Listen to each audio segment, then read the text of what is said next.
Yo, what's up, everybody? Edgardo Cervantes here. You already know the deal. Live from the spot. So let's jump right into it. Halloween 2018 movie review. And let me explain the synopsis so y'all can catch up. But before I say it, I apologize for the late review. I've been wanting to talk about this film for days now. I mean, I've seen this film since a week ago. Today's what, October 25th, right? Yeah. So, since last Thursday, pretty much. So, without further ado, let's jump right in. Alright, so it's been 40 years since Laurie Strode, Jamie Lee Curtis, survived a vicious attack from a crazy killer called Michael Myers on Halloween night. Locked up in a institution or asylum, in other words, Myers manages to escape when his bus transfer goes horribly wrong. So now, Laurie faces a terrifying showdown when the masked man returns to Haddonfield, Illinois. But this time, she is ready for him. So in other words, Sarah Connor's version, Terminator 2. If you get that reference, you already know the deal, but I don't mind that at all. And so on and so forth. I want to say this, and I will confess to you on this, guys. I'm not a big fan of the horror genre, but I always appreciate when a horror film is always right. And I felt like this film took its time, especially from the directors or from the writers, especially the producers, which, by the way, Jamie Lee Curtis was an executive producer. I mean, she was a huge part, especially with John Carpenter too. And I would say, like, this film pays off. You could tell that the passion, the fandom, and the respect for Halloween, the original version that came out in 1978, is there. And boy, oh boy, first of all, I don't want to praise this film too much, but it really took a certain direction where all horror films or slasher films per se took from. I mean, yes, Halloween 1978, the first one, the original, that started it all. The whole slasher genre, or I mean, if you all could agree with that, I mean, if comment down below if you disagree with that. I would like to. I'm open up to people's thoughts about it too, but feel free to do so. Comment down below, by the way. But anyway, I just love the fact that this film was just slowly driven, but you also took time to study more about Michael Myers. Just how menacing he is. Like it's a character piece for both Michael Myers and Laurie Strode, and you get to sense that, or understand that Michael Myers is just a human being. Like, no one has an idea, not even the doctors,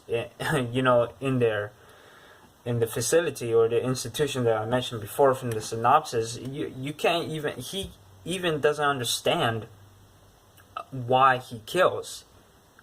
But at the same time, you get to see Michael Myers just kill for pleasure, or just kill just because he has the right to do so. And that's dangerous, especially at this time of period where a lot of wrong things happen, not on a daily basis, but just overall. If you all know what I'm talking about, and it's pretty scary to think about that. And this film kind of takes back of why we are always scared to go out.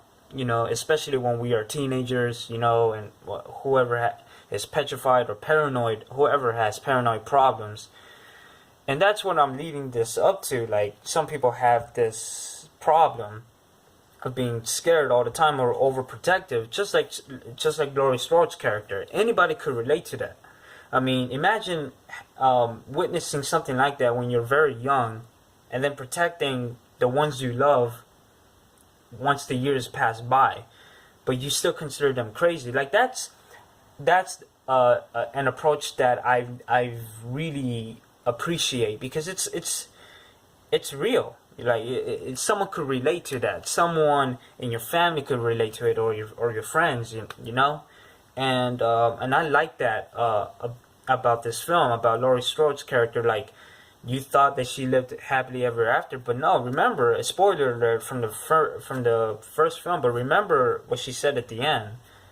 Was that really the boogeyman at the end? And she was left horribly. And I mean, she that the last time when we saw her in that film was, she was crying a lot. Like, she was hurt, she was scared, she was abused in some way, she was cut. Remember? I mean, she felt that it was a terrible time for her, and you get to feel that. And Jamie Lee Curtis does such a great job in this film, and I mean, my God, like, I really believed in her. And it's been a long time since Jamie Lee Curtis made a film like this.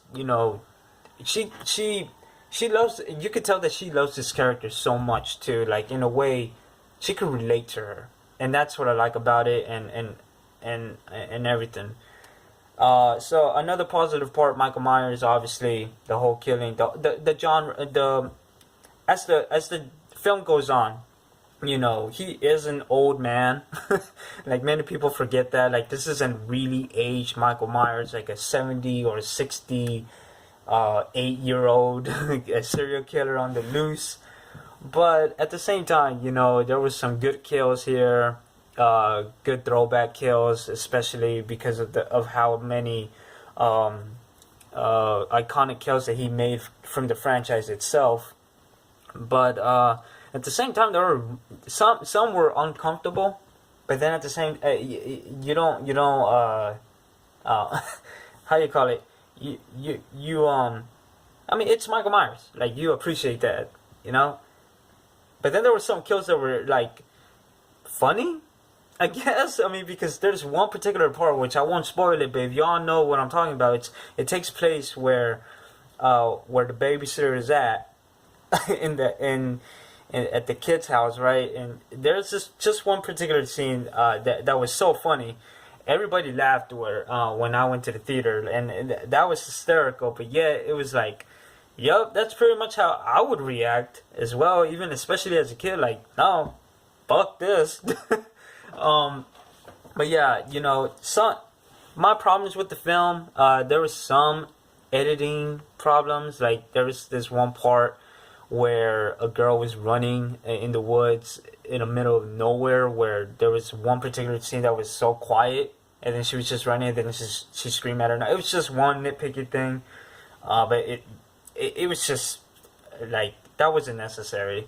And then there was also, like, some comedic chops or comedy scenes didn't really work. Police officers, like, I didn't mind it. I understand why they did it, for plot convenience, but at the same time, it was like, it wasn't really necessary. But hey, people have a different opinion about that.